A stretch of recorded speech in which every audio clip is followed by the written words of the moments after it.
Hi there, my name's Kirsten. This is the Paper Knits Podcast, episode number 35.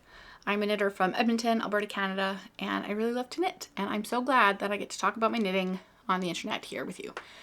You can find me on Instagram as @paper.knits, and I'm on Ravelry as This Is Paper Knits. And then please feel free to subscribe to my YouTube channel. I notice every time somebody subscribes because my channel is small and I notice. So thank you. You are subscribing to my channel. If you are a returning viewer, thank you for being here. I really appreciate it. I have so many things to share with you today. That's seems to be always my constant refrain when I'm starting a new video, but it's just the truth. I've been I'm trying to clear up that WIP list, and some of them I made some really great progress on this last month.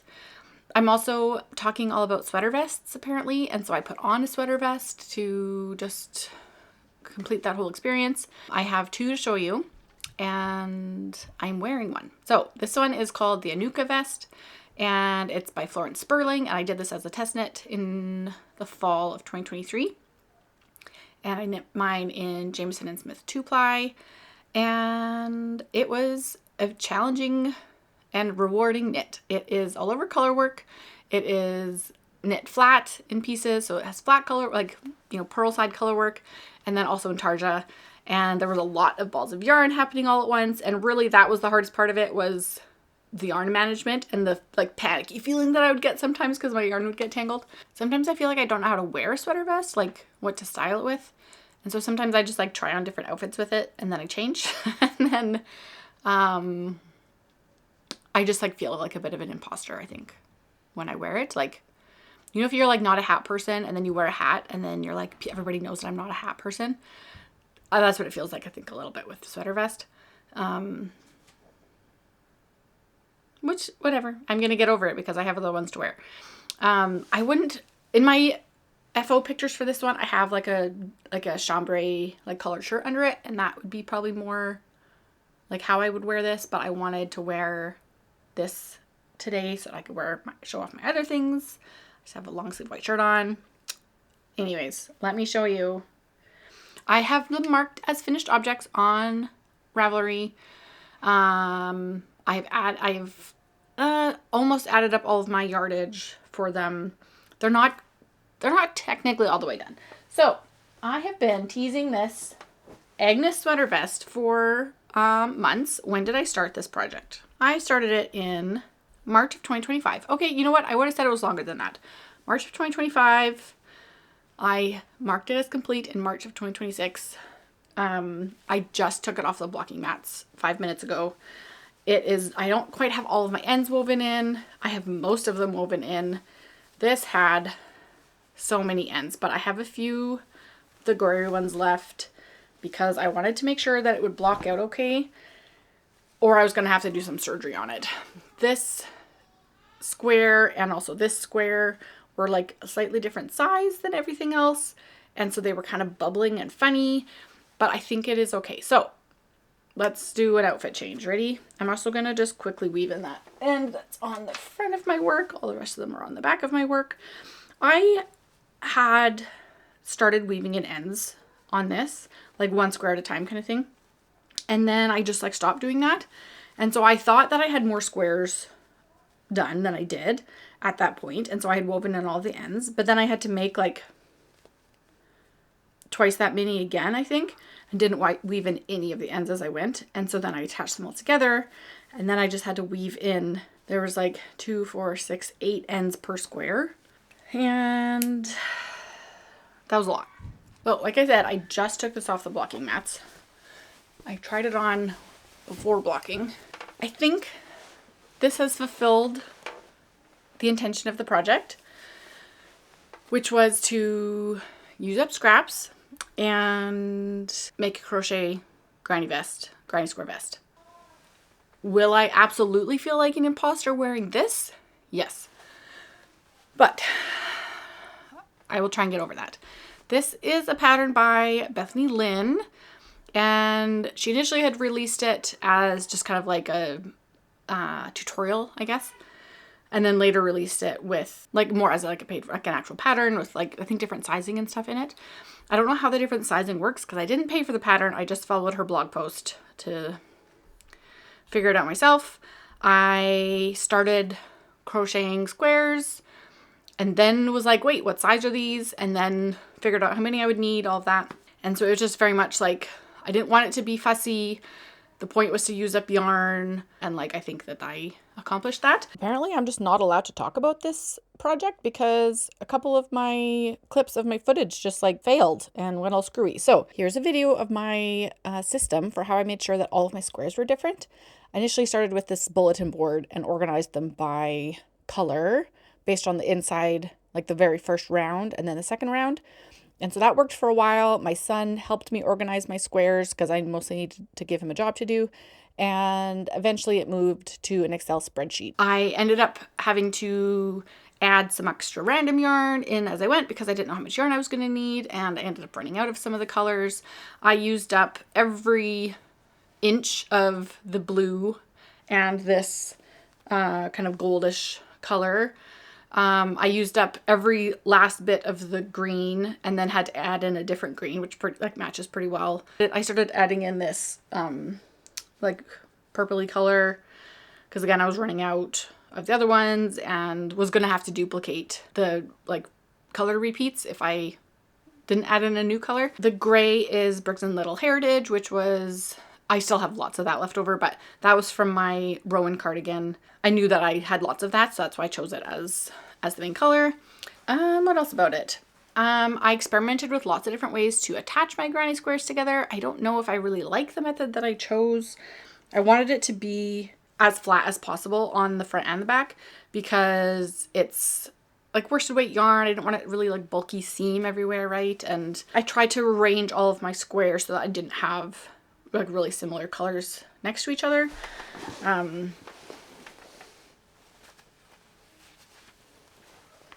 So when I was starting to piece things together, whatever, I did some sort of like crochet chain attaching all my squares together, and I blocked the back piece to just like see how much it changed. And then I added on from there. I did a lot of clipping with my little like sewing, like these little like claw clip things. Okay, another glitch in my video. So here's an old video of me trying it on. What I was saying was I clipped pieces together, tried it on so I could kind of get a sense of like what width I needed, but it's very square. Obviously, it's made of granny squares. Everything is very square about it. It does look better once the ribbing is on the armholes. But like 4 squares across are not quite enough to like cover the widest part of my bust. And so it's like, it kind of sticks out a little bit there. And then it just like, I wish there was like a little bit more coverage there. I saw somebody's projects, they made like a little like granny triangle to like fill in the edges. So I considered doing that. At the end of the day, I just like didn't feel like it. When I was sewing them all together, I noticed that for whatever reason, the gauge on this one was really, it was bigger, like the square was just bigger, but I had seamed it in like into the smaller space, right? Like it had this much space to fill in, but the square was actually this big. And so it was kind of bubbling funny. And so I think that is better. I think that blocked out always our goal. And now that it's dry, I will try it on with some other outfits and like see what I think. So, you know what? We'll see. Will I wear it? I don't know. The designer just looks so cool in her outfits wearing her sweater vests. And so I also want to look cool in my outfits wearing my sweater vest, you know? So all in all, I think that I used 858 meters. So I very happily added that to my spreadsheet. And I guess I will try on outfits with it. And try and wear it a few times before the weather gets too warm to be wearing a worsted weight sweater vest, you know? Okay, next up, project that I have marked as complete, even though I've not woven in all my ends and had to wait to see how it blocked. Let's talk about that one next. Okay, let's see. I put on my glasses and said, let's see, as though I'm like, can't see without my glasses on. I can see without my glasses on. I have like such a minor prescription, but now when I don't wear my glasses, I get a headache. So I went over to look in my mirror because also I hadn't tried this on yet since I finished blocking it. And this one, I think I love it. Okay, this is the Farnham sweater by the Knit Pearl Girl. Cast this on in January. I marked it as complete on April 3rd. I have a couple of ends to weave in. I finished up the sleeve a couple days ago. I went down to my parents' house with the kids while they had spring break and managed to sit for a few hours in the afternoon while they entertained my children, and I knit an entire sleeve except for the ribbing. And so that was a bonus, and I had already finished the other one. I had already woven in a bunch of ends. I had done a lot of experimenting with the neck. What would you call it? The neckband, I guess? The collar? I don't know. And I wasn't sure if I was going to keep it as is until I blocked it, and so I didn't want to weave in all my ends if I was just going to have to rip it out. In the pattern, okay, wait. When I'm editing, it always bugs me if I don't like go through all the like details about the pattern before I like jump into things. So backtrack. Farnham sweater by the Knit Pearl Girl. I said that. I'm using Filcolana Arvetta and Alva, which is Arvetta is their like merino nylon sock base, like light fingering, and then the Alva is a lace weight alpaca. And so I held those, the like two white, two black together, and it's lovely. The fabric is so nice. I think that's like, it must be the alpaca like sheds a little bit, and so if I'm working on it, I was getting fluff on me, and you won't be able to see it on my white shirt underneath, but like there will be fluff on me afterwards kind of thing. And so I'm hoping that doesn't like last forever, because like it kind of bugs me when I have like I'm leaving traces of fiber everywhere. 22 stitch gauge. It has this cool shoulder. I should show you this side where I don't have ends. This nice shoulder shaping detail here so that the stripes line up really nicely. You have to pick up stitches in color order. So like you pick up however many white, and then you pick up two black, however many white, two black kind of thing to kind of keep that line nice. I went into a lot of detail about this a few episodes ago about my frustration with the pattern because it's quite wordy. I won't go into that all again, but I like how it all turned out, so it's fine. I just did a normal 1x1 rib on the cuffs and the bottom instead of doing twisted rib, and I did a sewn Italian bind off, so that looks really nice. I initially didn't on the cuff, and then I ripped it out and redid it because it just didn't look as nice as it could have. Okay, so for the collar, in the pattern, how it's written is you pick up around your neckline and then work the collar up, and it's like a rolled collar. And a lot of people in their projects were talking about just trying to like get it to lay nicely, and like it was rolling too far, or it like was just really, it didn't have any structure to it. It was really floppy, and I wanted it to have a particular look. Every once in a while on Instagram, I'll see a tutorial about like how to do a no roll hem on stockinette or something. And so I used that to, oh yeah, there's also there's like a tiny bit of shaping. And so I did one of the decreases, like one set of decreases, but I think there's actually two. But some people were commenting saying that it was too small then. And so I just did the one. I went down to my ribbing needle size, which I can't remember now what the pattern says to do. And which actually I'm curious about that. So I think it recommends using the body needle.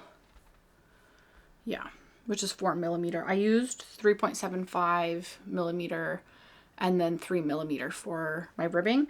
And so I used 3mm for my collar. I like that it kept the stripe sequence in the collar, and so I wanted to make sure I had that. I did try, one of these techniques where you don't do any ribbing or anything.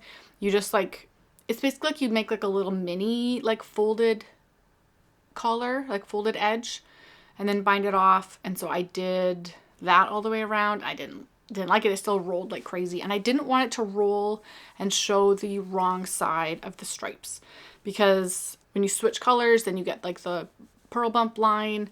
I just didn't want that to be visible.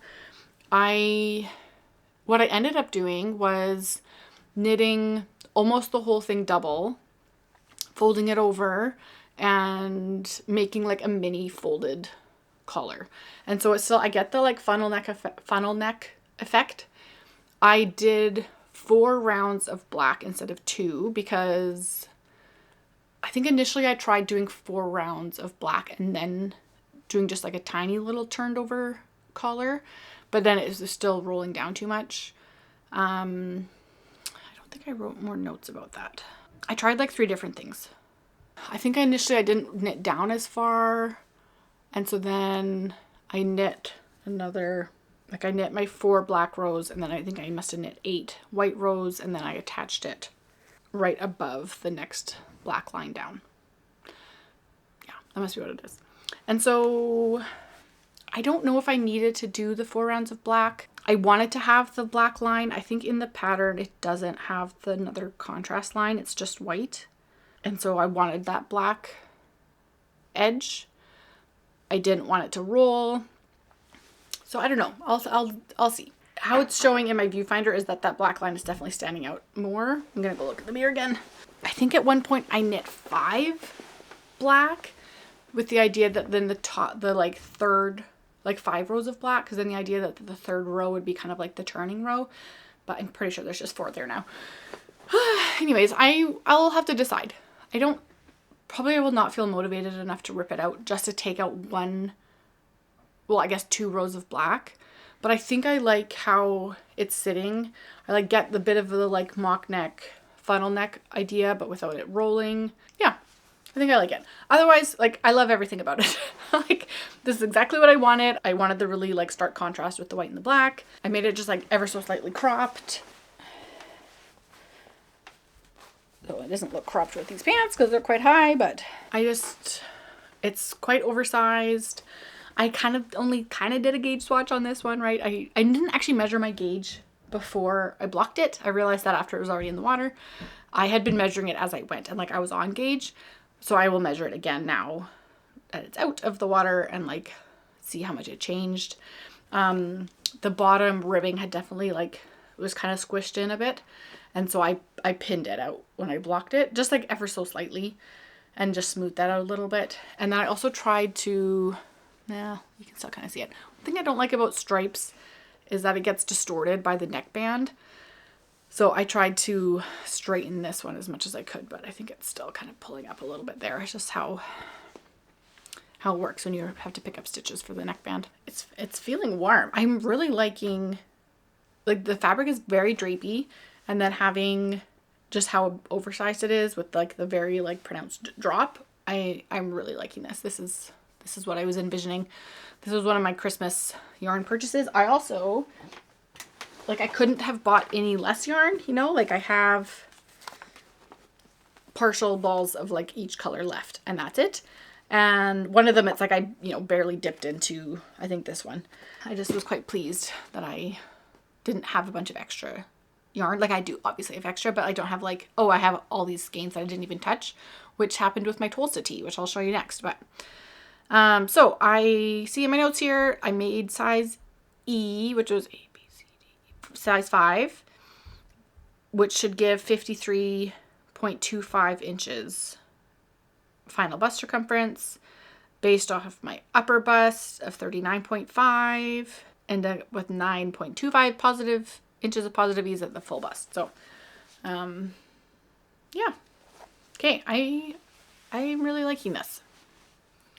This I will also have to wear as much as I can now before the weather warms up. It snowed so much over Easter break. And not here, but like in my hometown. And then it melted immediately. But it's like still hovering around 0 all week, I think. So it's springtime, I was working on this one day and my son was eating Doritos, like in a completely different part of the house, but then he came to see me and he wanted to have a little snuggle. And I was like, wait! let me see your face. Let me see your fingers. It's like, I do not want orange Dorito dust on my white sweater. I am so worried that I will spill something on it. I don't generally spill things on myself, but I just feel like it's going to happen because I'm wearing a white sweater. So anyways, I just keep going like this because I love the lines on that. So yay. Okay, I'm really happy with how this turned out. I think I will probably just end up leaving the neck. Let me know what you think. I think I like it. Okay, I did actually rip out my collar. I had 5 rows of black. That was unnecessary. Now I have 3. And I need to give it a steam, but I'm glad I made the change. It was worth it. Let me show you the next FO. Okay, this one is my toasted tea. So, oh man, you know what? Now I am seeing, oh, that's gonna drive me nuts. I usually turn off my lights above me because it makes a shadow. I've had a shadow on my face this whole time. Doesn't matter. Okay, this is my finished toasted tea. I finished this one. I cast this on March 28th, finished it February 28th. I finished it March 31st. I brought this to Mexico. I made this with San Escarlina, the like heavier weight one. And I'm really happy with how this one turned out too. I haven't washed this yet because I'm going to throw it into the washing machine. And I want to try that. And I just hadn't done that yet. Like, I think I had just done a load of lights and I haven't done them again since. So anyways, I made this a little bit cropped too, which I think it'll be okay. Like with a sweater, I know that I have something on underneath of it, right? I'm not going to have something underneath of my t-shirt, and I might feel a little bit self-conscious. We'll see. This one I made the size 3 with the F cup bust darts. I am expecting that this will grow a little bit. It is definitely like neutral ease on me. I'm actually really liking how the bust darts ended up going. Like, it's raglan, and so what you end up doing is adding more stitches onto just the front section, and then you decrease them out later. Yeah, I am liking how the fit turned out. I almost feel like I could have maybe just my bind off might be just a touch tight on here. You know what? This is the one that I just did a regular bind off in pattern, and then it was too tight. And so then I ripped it out and redid a tubular bind off. That's what it was, not the other one. But I can still kind of feel it. It bugs me when things are squeezing my arms. Yeah, we'll see. I should have just blocked it, and I didn't, but whatever. This one, I have quite a bit of yarn left over. And so the yardage recommended 740 meters. I used 425 meters. I bought 7 skeins, which was 770 meters, which should have been right on track. And I have 3 skeins left over, plus a little tiny bit. So I don't know what was going on there, but I have a lot left over and I don't know what to do with it now. Like, I could almost knit an entire another one. Maybe I'll knit is there a Tolsta tank? I think so. Anyways, the yarn's very nice. I really liked it and worked with it before, expecting that it will wash well. And so when I finish a project on my iPad, I use GoodNotes to put all my knitting patterns into, and then I can mark them up, and I have them all organized. And so I have kind of like I do with like my Ravelry bundles and stuff. Like, I have like sweaters, shawls, socks, whatever in their different folders, so I can find things. But and then I put it into my WIP folder when I'm actively working on it in case I close the tab. I need to find it again easily. And then when it's done, I transfer it into an FO folder so that I have all of my, like, everything I finished in 2026. So like all of my patterns will be in that folder, unless it's a project that I'm probably going to make again. And so this one I put back into the sweater pattern folder because I will probably make it again. It just like feels like one of those things that it's just a very standard basic like go-to pattern kind of thing. And because I really like the fit of it, it's like, oh, like I'll probably make this one again. So this went into my make again organizational system. I'm quite happy with how that turned out. So I have to go look in the mirror again. I think it's like 17 stitch gauge. I also didn't swatch for this one, so I don't actually know what my gauge will end up being once I wash it. It's just like ever so slightly see-through, which you'll know from my previous episode that I have issues with sometimes. But I think it'll be okay. So yeah, I'm quite happy with this one too. I have a small collection of summer garments, but this, I guess I have a silk one. I have one with Knitting for All of Pure Silk, and then I have one that I showed last time, that tank, that is a hemp, maybe hemp linen or something. And then this one, which is like summer yarns. And then I have 2 other ones that are merino, like finger and weight merino. And so I like the idea about having summer garments that are actually in summer yarn, you know? Speaking of summer garments, my knitting group is all making a pattern so that we can all wear it when we go to Knit City Calgary in September, or whoever is going to be there. I guess we will wear it one of the days and take a picture at Knit City Calgary. And so we decided on the Pop Rock pullover by Tanis Lavely. And I'm trying to decide what yarn I'm going to use, because I want to be able to wear it comfortably in Calgary in September, which might be 30 degrees outside, or it might be snowing. It probably won't be snowing, but like it could be fall by then. And so do I want a t-shirt? Do I want a long sleeve shirt? Do I want it in summer yarns? Do I want it in wool? And I don't know. Because I have so much of this yarn left over, I'm like, okay, should I just, like, it's a striped top. So it's like, okay, do I buy another color to match that one and then have another t-shirt with the same yarn? Would that be weird to have another summer top that's like the same color? But it would have, I'd probably do like cream stripes or something. But I also don't think I have enough yarn for that one. Oh yeah, the gauge would be off. I'd have to do math.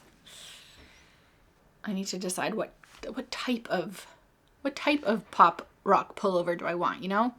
It's just hard to predict what the weather was going to be like. And because we're knitting it for this specific event, right? It's like I want it to make sense at the event. I finished another thing. These are my Allegria socks. And I have blocked them. I have not worn them yet. I did try them on after I blocked them.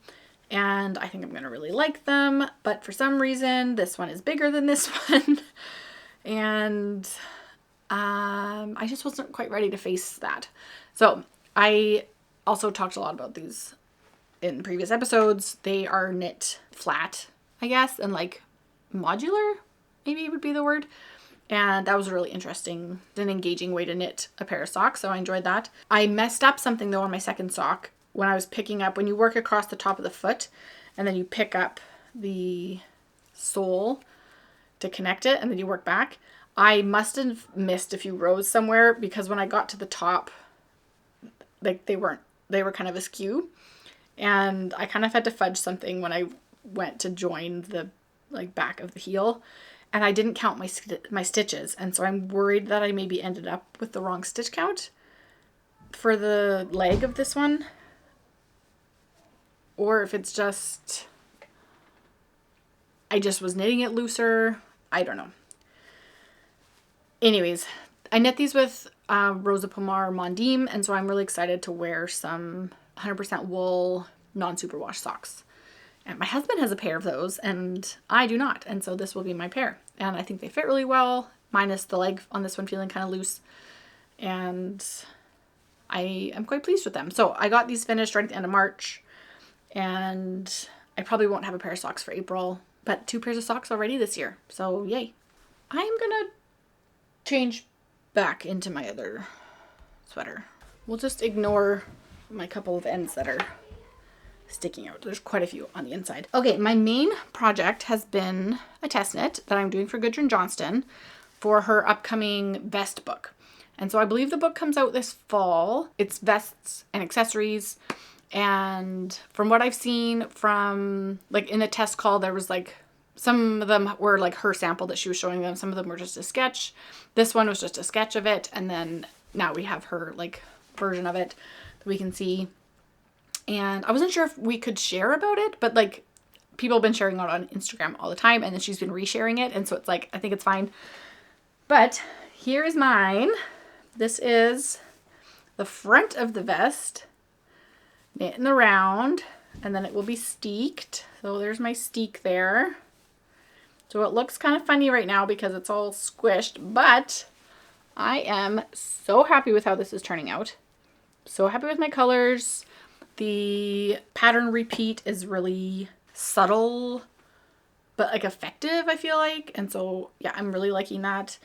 I had also been working on the back kind of concurrently, and this one is just knit flat. And I'm doing a little bit of a modification on the armholes, and so I had like crunched some numbers and like emailed Gudrun just to double check, and she said, yep, just like keep notes. And so I had started doing my shaping for my underarm on this one. So you like, you know, bind off your underarm, bind off your steek, bind off some more stitches for your underarm, and then you recast on for your steek so you can keep knitting in the round. And I was like, I better double check to make sure this is actually, because I won't know what that looks like until I cut it open.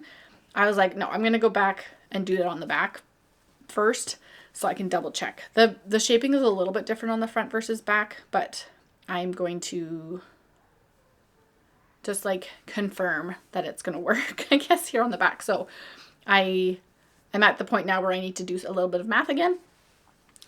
And what I'm trying to do is make the top have a little bit less ease, like the top half of it have a little bit less ease. So like from the armpit to the shoulder to have a little bit less positive ease. I am trying to use numbers that are already in the pattern to do that. And so that I can just say like, okay, like I bound off this many stitches and then proceeded with size 3 instructions or something. And so I'm still figuring that all out, but I'm very glad that I've been knitting these concurrently because there's no sleeves because it's a vest, and I have to knit, like if I was finishing this and then I had to knit the whole back piece, I would be bored and annoyed about that.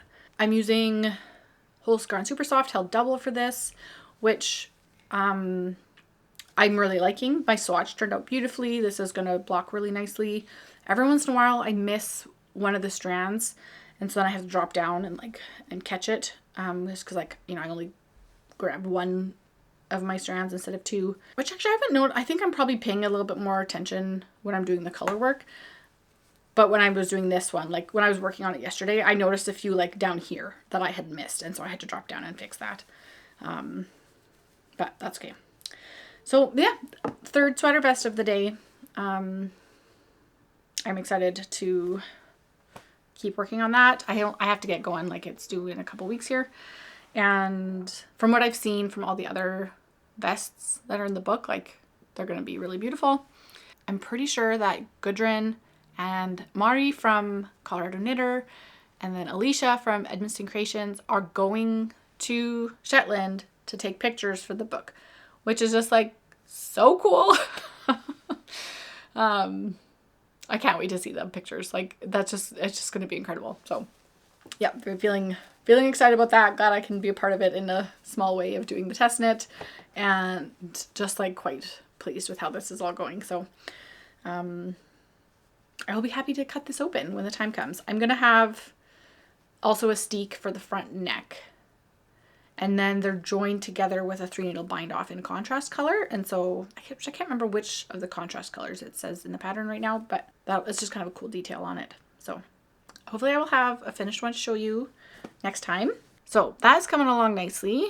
And in my effort to work on some more of my whips, I was working on this shawl, which I don't know how to pronounce, but I will say Tehesera shawl by Alex Bird,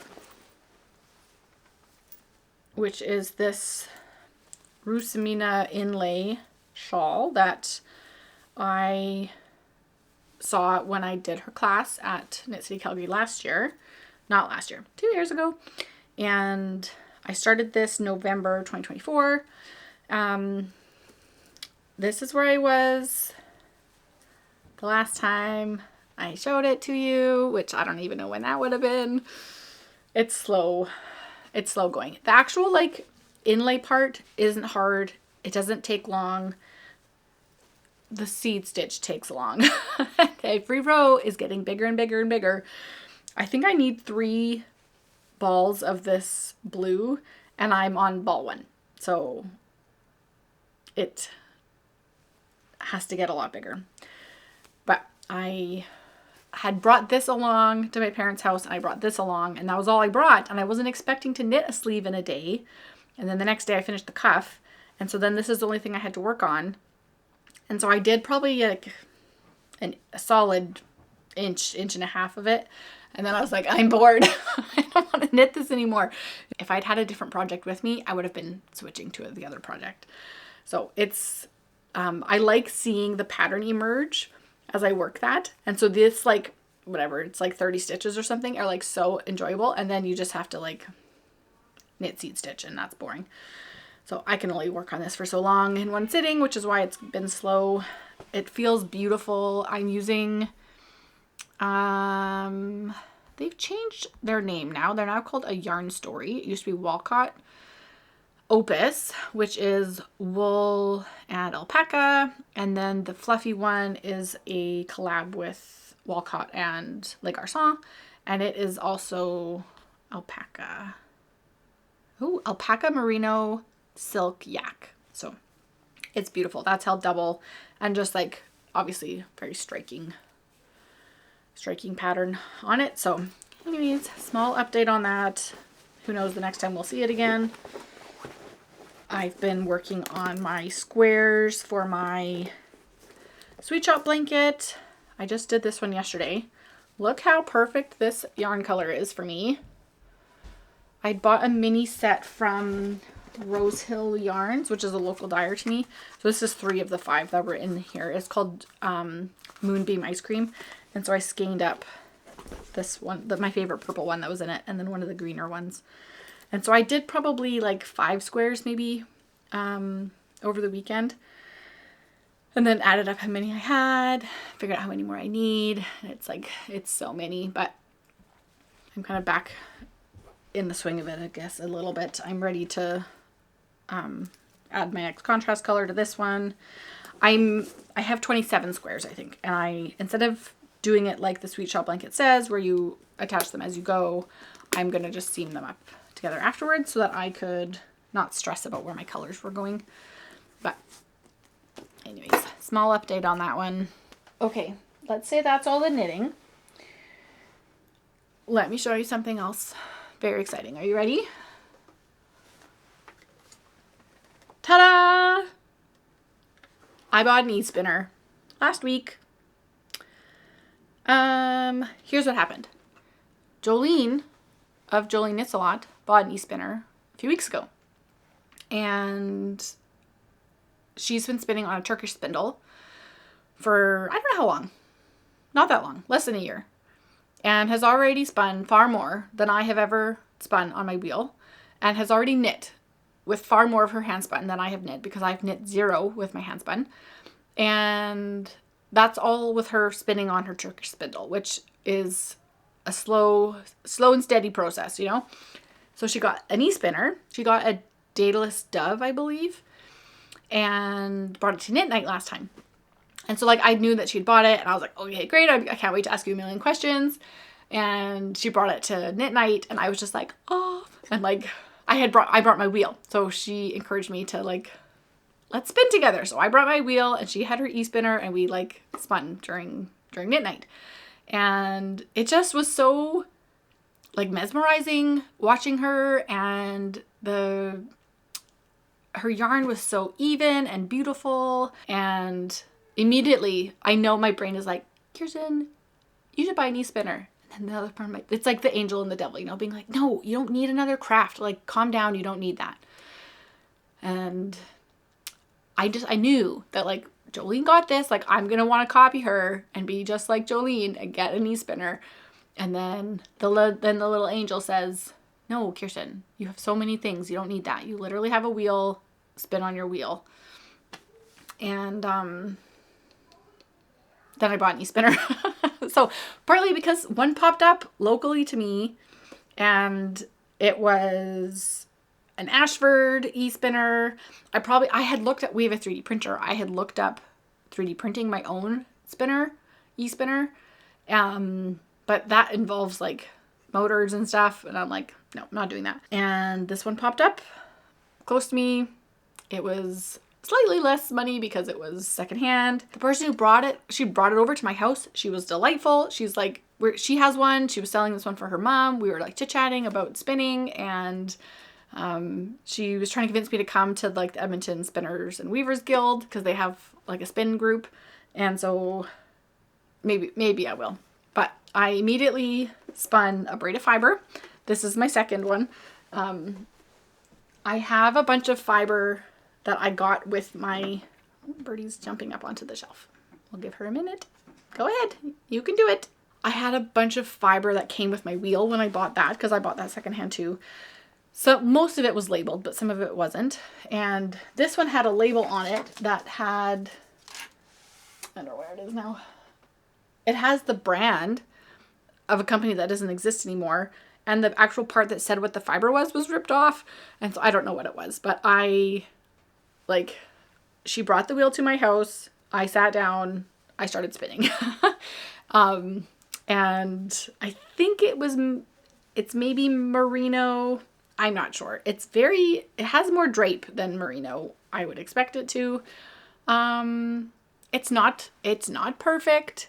It is probably the most even skein of yarn I have ever spun. And the process of it was so nice. Like being able to just finally adjust the speed.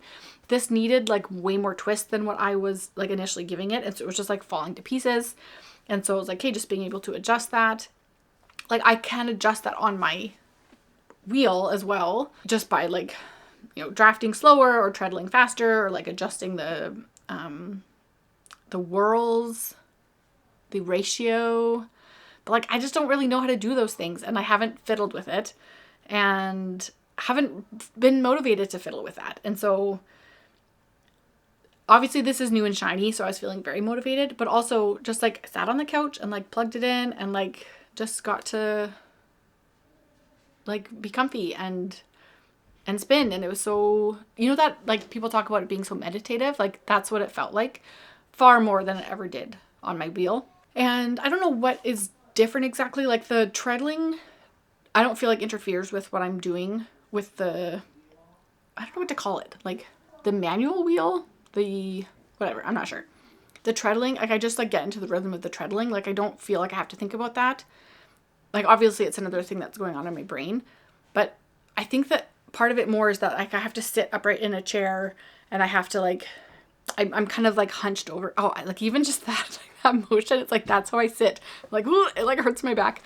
And so like I shouldn't be doing that when I was, spinning at the wheel, but I'm kind of twisted funny. It hurts my back. And it's not like I was like, laying like this while I was spinning on the e-spinner, but I just was more relaxed, and like it just felt more easygoing, and like, yeah. Anyways, so I have this beautiful skein of yarn. This one is what I was working on at knit night with my other wheel. And so this was also, some mystery fiber it was 2 different braids that I kind of blended together. And so I had done this on my manual wheel.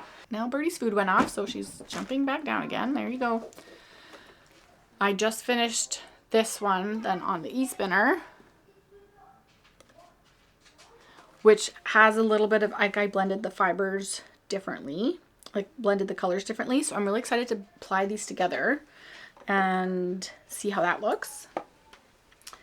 And I am going to knit with my hand spun. That is my goal. That is my immediate goal. I wish that I knew what the fiber was for both of them. I don't know how you would go about identifying what it might be. With how drapey this is and how like much it wanted to fall apart, I'm wondering if it's not wool, So, I don't know. Anyways, I'm so happy. So, okay, one thing about the wheel though, about the e-spinner. So you have your little dials here. So like there's the speed dial, on and off switch. This changes the direction. So if you're, spinning versus plying. On the back here, you've got your power, and then there's also a foot pedal. And so I had the foot pedal plugged in, but I had it just like next to me so I could just tap it. If you have the power on and the foot pedal plugged in and like the power button on, there's a little red light that flashes. And that was stressing me out because I could see it out of the corner of my eye, and it was like flashing at me, and I was feeling this like panic that I had to like get going. And I noticed like what is happening? Like, why am I stressed right now? It's like, oh, it's that stupid light. So I went and found a sticker to cover over it. It's like, oh, a cute little heart sticker. No, the red light just blinks through the heart sticker, and now I have a beating heart on my e-spinner. And because it was making me feel panicky, it was very like Edgar Allan Poe of it all, you know? So I need to cover it up with something else. Because it bothers me. That was the only thing. I was like, hey, once I like identified, why am I feeling panicky right now? Oh, it's that stupid blinking light. Then I was okay. So, I am going to apply this up, and it comes with jumbo bobbins. And so they hold 8 ounces, which is nice. That was my most recent other spin on my wheel. Like, look at all those little pigtails and stuff in there. Like, that shouldn't happen. That's not good. And I have grand plans of like spinning a lot of yarn, and I just haven't. Maybe this will be the key to all of it, or it won't. But I'm feeling really excited about it right now, and I'm excited to knit with my handspun. I think that gray and like the bluish purplish one might actually look nice together and make like a shifty cowl, or the what's the one by Samantha Guerin that's really good for handspun? Grid Gambit. Yeah. That one just like shows off handspun really nicely. So yeah, I think that's what I will do. I wear my DRK everyday cowl every day. Not actually, but a lot. And so that would also be a good one to show off some handspun.